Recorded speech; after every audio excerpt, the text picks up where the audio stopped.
The Dune MMO, it's like Rust, but instead of getting shot with a old rusty nail and getting tetanus and dying, you instead get killed by humans whose job in life is to act like computers. Trust me, it makes sense. Trust me, it makes sense. As some of you likely know by now, I have a problem.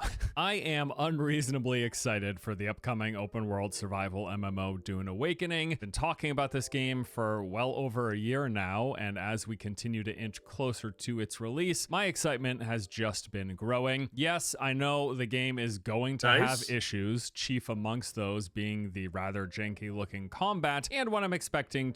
Oh yeah. I don't know.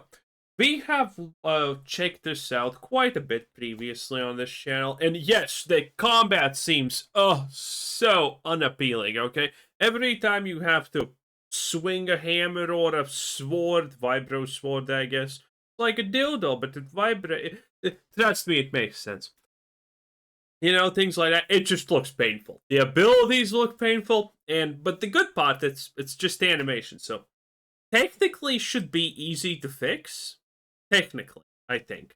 To be poor performance, most likely, be that client side or server side, either or really, or maybe both, who knows. Despite those things, I'm still pumped to play the game. In fact, the more I see, the more I'm looking forward to it. There is a lot here that Yep, you're actually gonna have sandworms, and watch this hovering. I like. No, it won't be perfect, but I'm expecting to have quite a lot of fun regardless, and that's why I play video games after all. If I'm having fun, I'm happy. All right, so just the other day, Funcom held a massive 2-hour live stream. This thing was a honker with loads of new information, gameplay, and some interesting things both shown and discussed. This was the biggest reveal that they've done to date, and there's quite a lot here, so let's dive in. After a bit of an introduction and showcasing some previously released trailers, they then kicked things off with a live gameplay session where a host Those are by flying things are called ornithopters or something like that, I guess.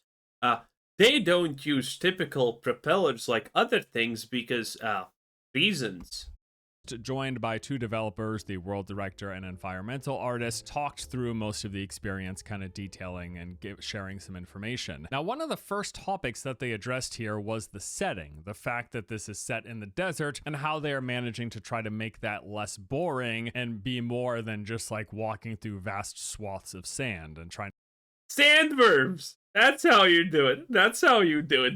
Big sandworms, spice fields, and things like that. Drugs are cool at the end of the day. Big true.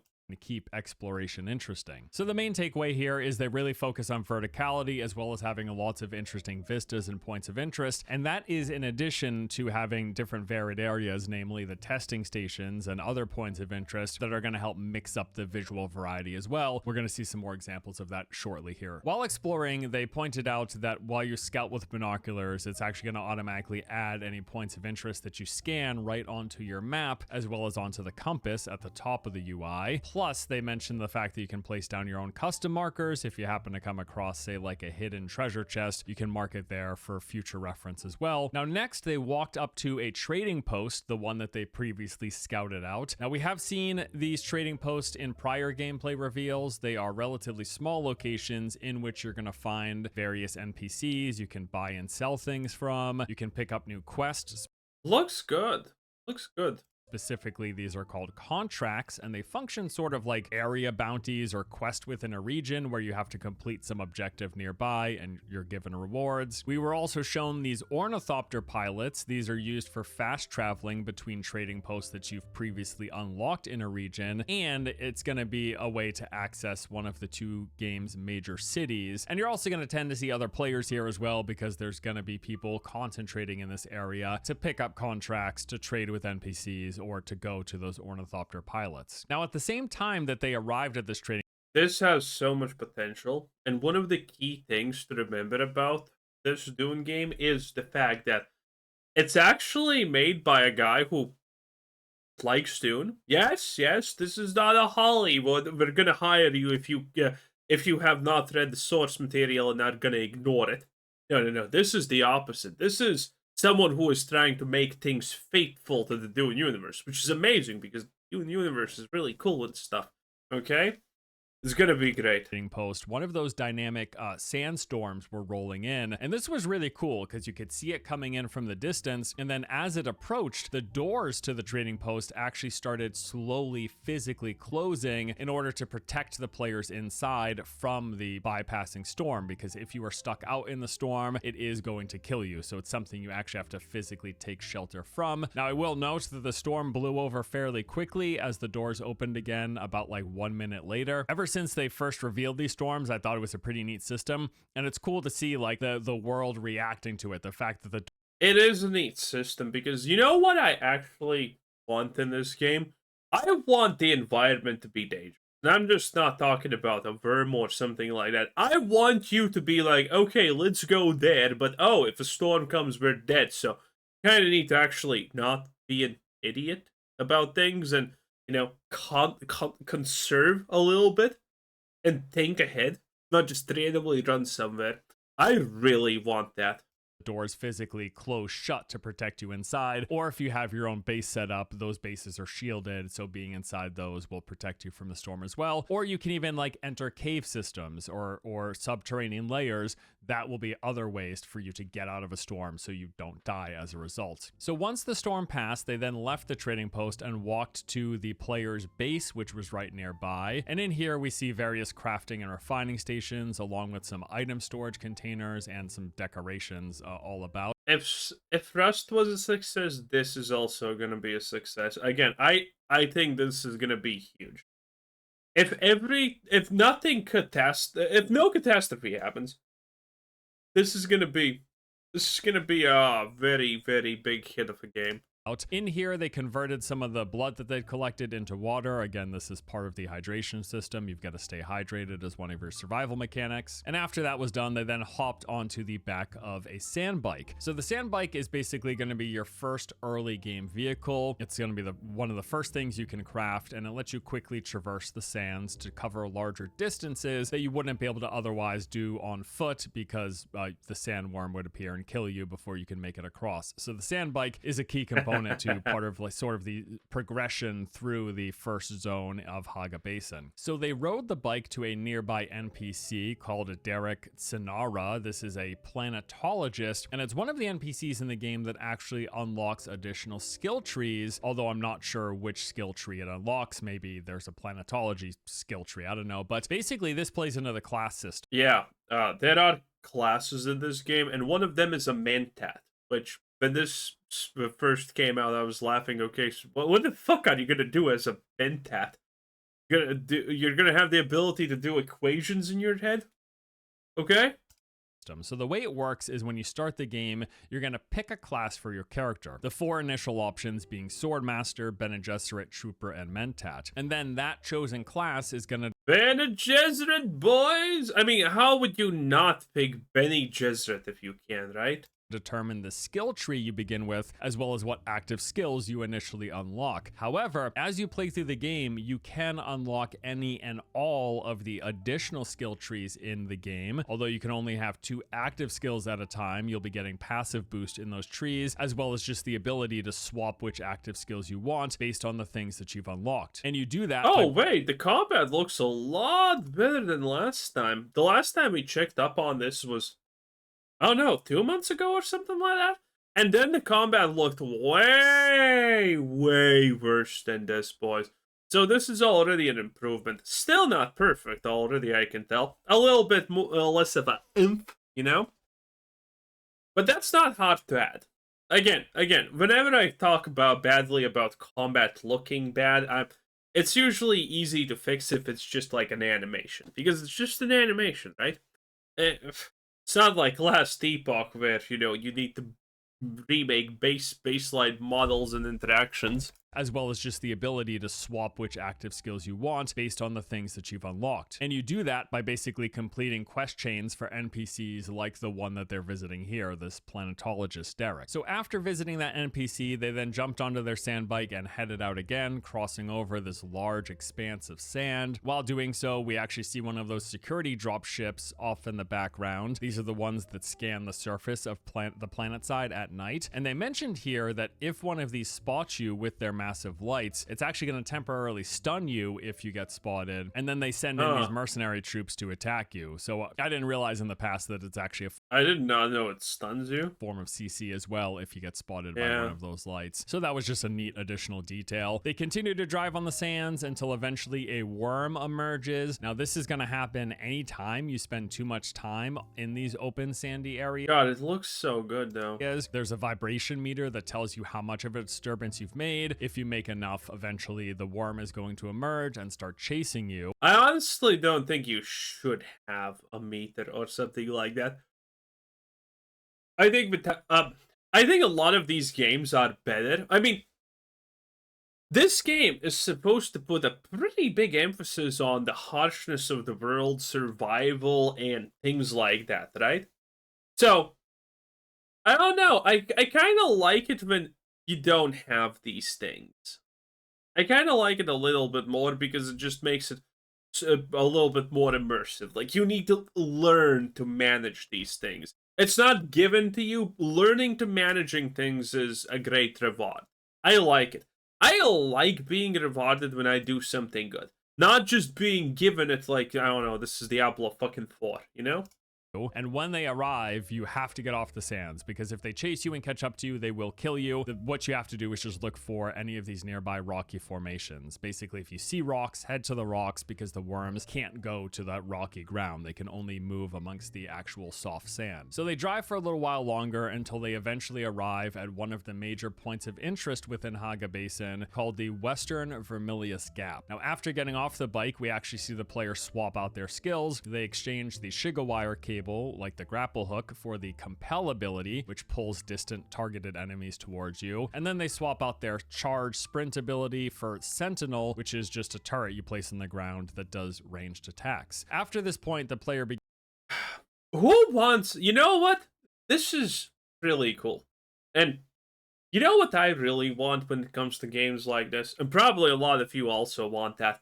Like, this type of gameplay, but it's World of Warcraft's leveling kind and whatnot, but slower, you know, not that, you know, classic leveling, but getting maximum level is like literally a month of your time on average, or 2 months depending on the player. I want that. I want that type of gameplay with skills, with shit and items, but in a Dune setting. I think that would be amazing. Where you make your own thing, but the gameplay and leveling is like World of Warcraft Classic. I think that would be amazing. I think that would be a huge seller.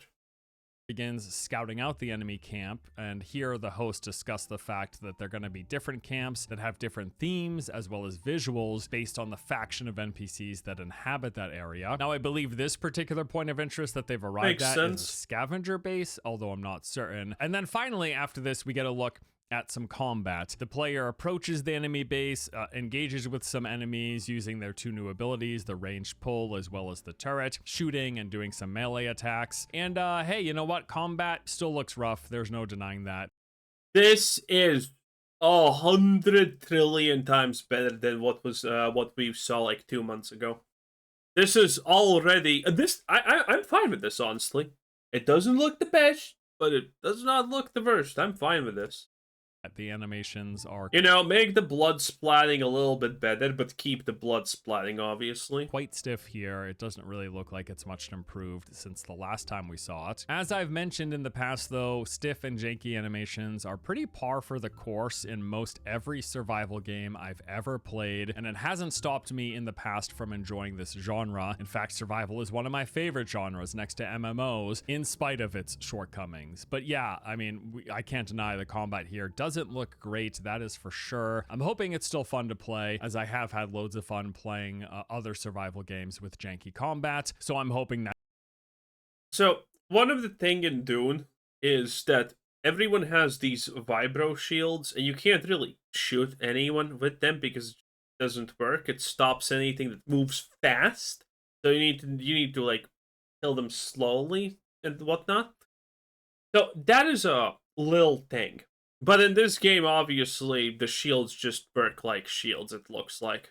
That's the case here as well. In fact, they do directly address the look of combat, saying that they will talk about it more in the future, but they're not doing it here in this stream. They're going to have a separate stream entirely focused on combat. So that means, I presume, that they are at least aware of it and planning to make some improvements. However further that takes it from its current iteration, I don't know, but it doesn't really look great at the moment.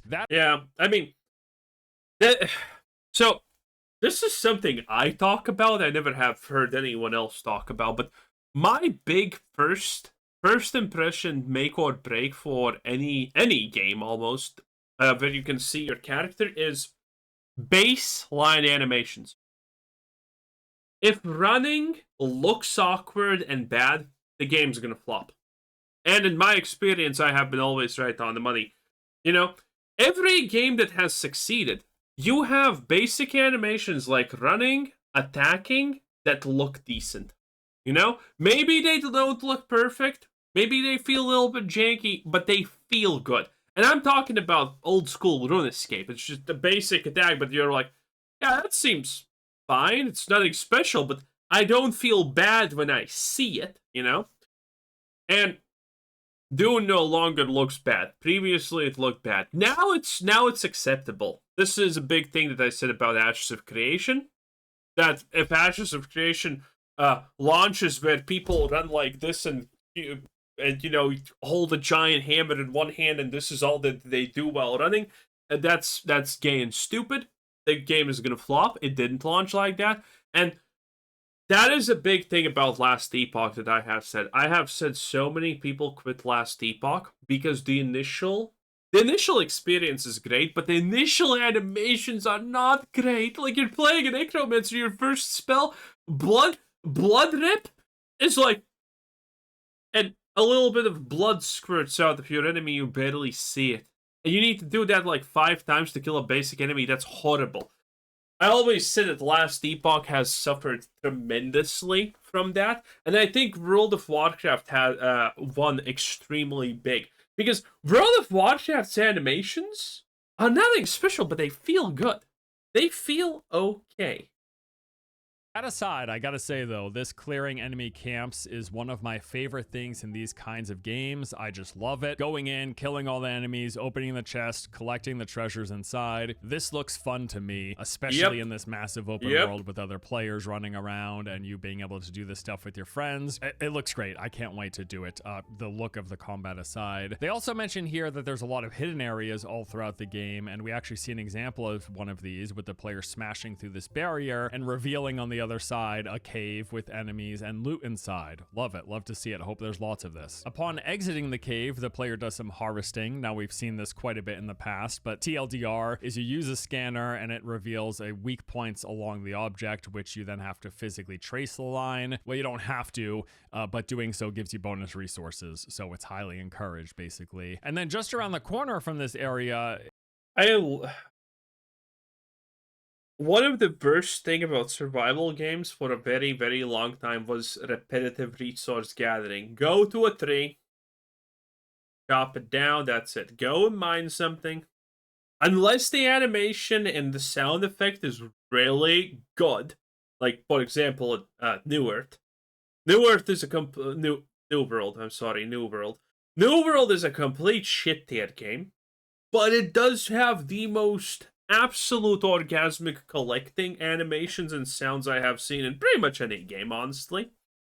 Especially mining. I mean, I could just sit there hours watching the mining animation happen, the little round bar going up, and the sound. God, I fucking love that.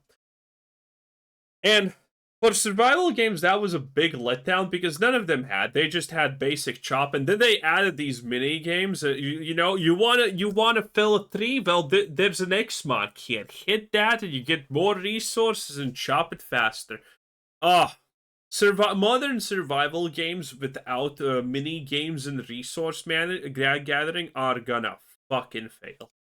The player then enters one of their other bases, so it's interesting to note that you can actually have multiple bases apparently in the game. This one was much more elaborate, multi-leveled, with a ton of different stations and decorations inside. It's here we see the player bugging out as they try to climb this ladder. I expect we're going to see lots of similar things in this game. Again, kind of par for the course for survival games. So yeah, I'm expecting to see some buggy, janky animations, getting stuck on terrain and stuff like that. It's gonna happen. After walking through the base a bit, they then hop into an Ornithopter, which is a major vehicle and like a milestone moment in this game. This is what you need to actually get into the end game, which is the deep desert region. Now, from what I understand, crafting your first Ornithopter is going to take a while, upwards of 50 plus hours before you progress far enough and have the resources in order to make one. But also they are now that is good. Telling me that this game has a minimum life expectancy of 20 hours, that makes me wet. Multiplayer vehicles with a lot of capacity. So if one person in your friend groups makes an Ornithopter, you all can make use of it essentially, either to get around in Haga Basin or to leave Haga Basin to head towards the end game. So they fly around in the Ornithopter for a while. They fly over this hole in the ground, which they said is one of the desert testing station locations. Now these desert testing stations are basically Dune Awakening's version of dungeons, akin to things like the shelters in Fallout or the dungeons in Skyrim, like enemy strongholds, but underground, filled with a ton of enemies and a lot more visual variety as well, as these testing stations have a lot of science. They're not underground always. From the developers themselves, they wanted to add a little bit more variety than just sand, because Anakin does not like sand. It's coarse and it gets everywhere, as we all know. So they decided, hey, we need to add dungeons where we can add water, plants, whatever the fuck. Science and supernatural elements, so you're going to see different plant life and different ecosystems down here. We've seen quite a few examples of this in prior gameplay videos, and this is like the major way they're adding visual variety to the game beyond the sand-swept planet surface up above. Now, I'll also point out in this section of the walkthrough, it looks like you've got full and total freedom once you are in an Ornithopter. Like, we see them flying all the way up high into the skybox and landing on this massive stone structure high up in the sky. So once you have one of these, it does seem like you're going to be able to free to go pretty much anywhere you want, any fuel restrictions aside, of course. But yeah, it looks like you could just fly anywhere within the world once you have an Ornithopter, which is pretty cool. Now, while they were atop the stone structure, we see a spice blow, massive spice blow pop up, and this is where players are going to go to harvest spice, which is the game's most valuable and sought after endgame resource. It's supposedly used to and you're supposed to fight about it. Fuel high-end crafting, as well as player power progression. Also, while up here, they show us the location of one of the many secret hidden treasure chests in the world, like the ones in the caves that we saw earlier. The game is apparently going to have these sorts of treasures all over the place, and they're definitely worth looking for, as what you get inside is highly valuable. In this particular one, they find a purple unique schematic for crafting some good gear. While they're up here, they then use a survey probe. This is something that you shoot up into the air, and it basically marks any major resources, outposts, and other points of interest within your vicinity, and then they pull up the map and you can actually physically see the newly marked icons that they spotted. Pretty cool, but this should happen faster. From that survey probe. Now, the next bit was probably one of my favorite moments. Also, this is going to be useful. This is going to be cool in game. In the entire stream. We got a good look at like the insane level of verticality this game apparently has. So after hovering in the air for a bit, they dove down into this massive canyon, flying deeper and deeper down through several layers, with it getting progressively darker the further down they went. Reaching the bottom, we then see all these bioluminescent plants. We see the entrances to enemy bases built into the rock walls. We see cave systems sprawling in every direction with like different light sources all over the place. It just looks so damn cool, both visually. I mean, they have so much to do here. This is also something that's going to be massively cool because, I mean, yes, everyone can literally hover with their shields. So, verticality is not really an issue. Everyone has a grapple hook or a version of that, and everyone can hover. So, not using verticality in this sense is like, why would you not? It's such a good thing.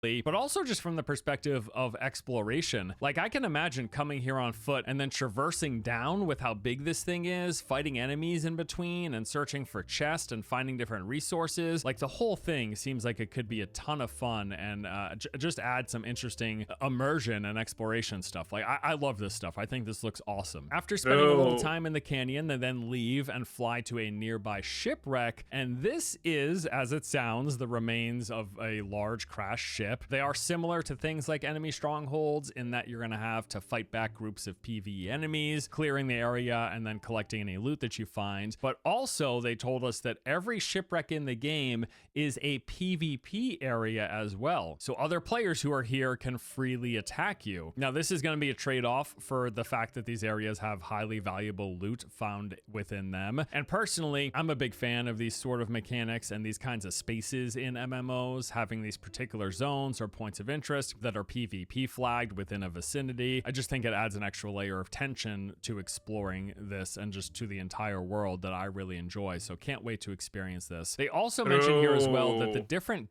points of interest in the game, beyond dropping just from like a basic loot table, each specific area will also drop items for particular parts of progression. So for example, shipwrecks like this one will be dropping items tailored towards weapon crafting at higher rates. Whereas testing stations, those dungeons we mentioned earlier, those are more likely to drop vehicle components at higher rates. Now, they added that if you don't want to do any particular okay, good. I did not know this. Targeted farming is always good. Types of content. So for example, like if you don't want to go to shipwrecks because you hate the fact that there could be PvP there, you are still able to trade for those components that you might be after with other players, as the game does have a marketplace or this auction house that you can freely trade with others, exchanging currency for whatever items you're looking for. Now, while at the shipwreck, the player comes across much harder enemies, these being from the Slaver faction. They use a lot more range weaponry than some of the other factions, as well as tossing these grenades that lock you in place, making you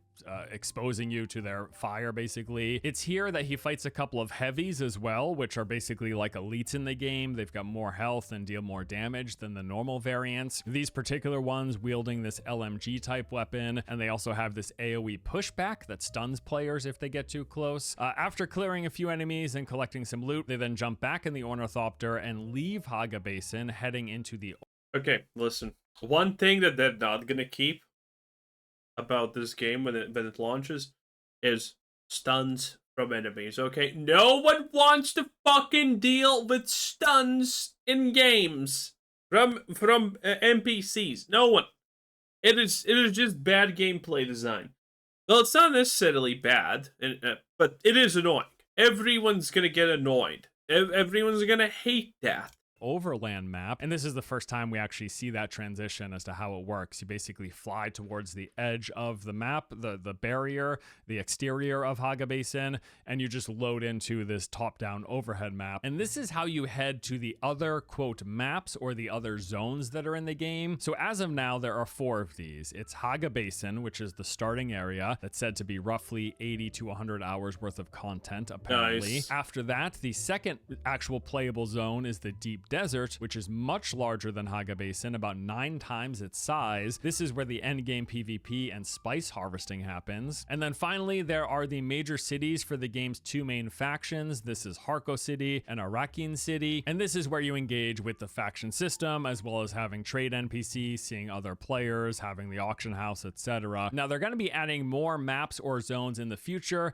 but those 4, the Haga Basin, the Deep Desert, and the two faction cities, those are the 4 that the game is going to be launching with. They then fly to Harko Village and give us a little sneak peek for about a minute before ending the live gameplay preview section of the stream. Now, after this, they moved into talking about the game's music and audio. This was like 15 or 20 minutes. I'm sure it's gonna be good. The biggest problem so far, though, that's what I'm interested in. Next, they went into discussion of the game's business model and post-launch plans, and there's something I want to talk about here. Oh, so no. the bullet point info is that the game isn't launching in early... Oh no!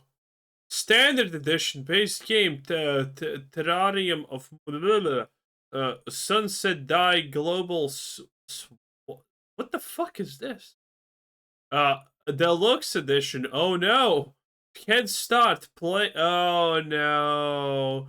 Season pass. Oh no! Saradakar, Botor armor. Botor? Is it called Bot? Okay. An Ultra Edition. Calendar Palace building set. Dune film still suit. Oh, okay, that's cool. Digital art book, lol. Digital soundtrack, lol.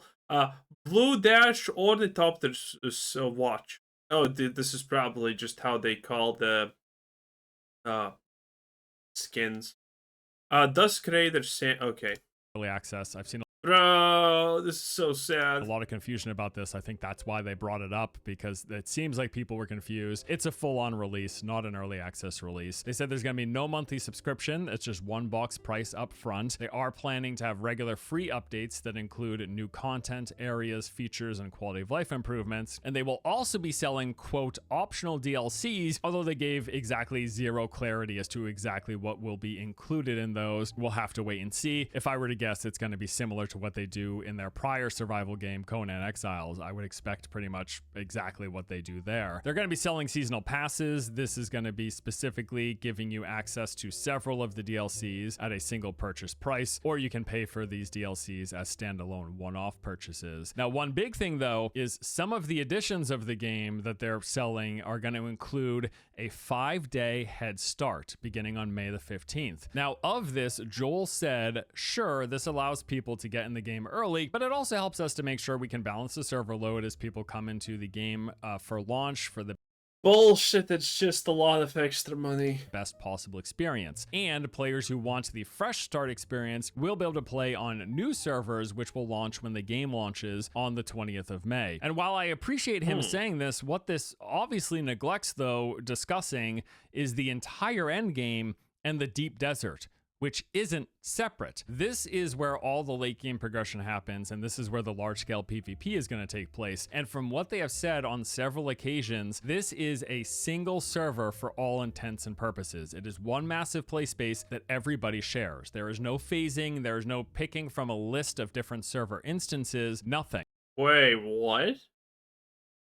If 200 players all decide to go and stand on one particular specific location in the deep desert, all of those players. Yeah, no, this is a lie. This must be a lie. This never happened. Because, no one does this. Will always see each other no matter what version of Haga Basin they were in before they went to the deep desert, because the Haga Basin and the deep desert are separate things. Haga Basin is instance with player limits of around 40 people, but the deep desert is one massive shared space that every single person who travels from whatever version of Haga Basin that they were in, they're all going to the same area. So what this means is that there are no separate servers for deep desert. Even if you're starting on the real launch date, the non-early access launch date, you're going to have maybe your different iteration of Haga Basin, but when you reach the deep desert, you're going to be playing with the people who had the head start. So when they talk about people joining launch day servers, that only applies to the beginning of the game, the first half of the game, the Haga Basin. That zone, yes, it does have its separate instances.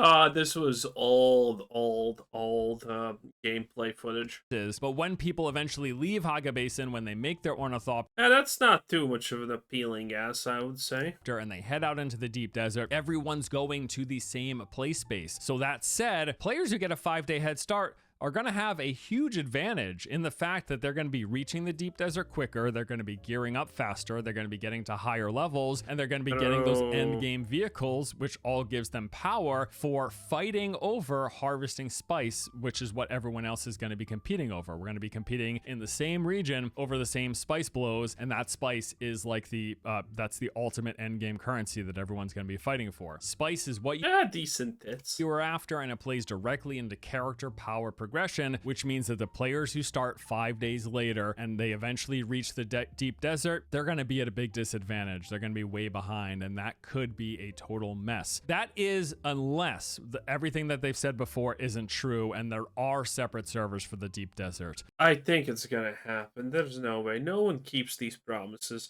They just say this to sound fancy, but then someone tests it and finds out, oh, that's a lie. That's typically what happens. In any case, I am excited. And that was Force Gaming 10 out of 10. Bye!